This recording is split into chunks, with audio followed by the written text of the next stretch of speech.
दिलेल्या आश्वासनांची कुठलीही खबर लागत नाही, परंतु ज्यावेळेस शेतकरी रस्त्यावर उतरतो त्याला आंदोलन करायची वेळ येते ही फक्त आणि फक्त या राजकारणी लोकांच्या चुकीमुळे.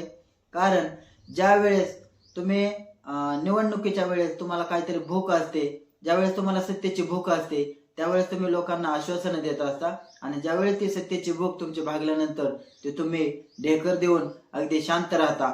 हे सुद्धा एक शेतकऱ्यांना फसवण्यासारखं आहे. त्याच्यामुळे बघा, एवढी मालमत्तेचे नुकसान होत असेल, एवढं जनतेला कोण वेठीस धरत असेल, आज शेतकरी रस्त्यावर उतरलेला आहे. नागपूरमध्ये मोठ्या प्रमाणात पूर्ण नागपूर जाम केलेला आहे. याला जबाबदार फक्त शासन आहे, हे सरकार आहे. कारण ज्या वेळेस तुम्ही आश्वासनाची पूर्तता केली असती, कोणत्याही निवडणूक काळामध्ये दिलेलं आश्वासन असेल त्याचं जर तुम्ही पूर्तता केली तर कोणत्याही शेतकऱ्याला रस्त्यावर उतरण्याची वेळ येणार नाही. आणि रस्त्यावर उतरायला येणारा हे जे सरकार असेल ते जबाबदार आहे.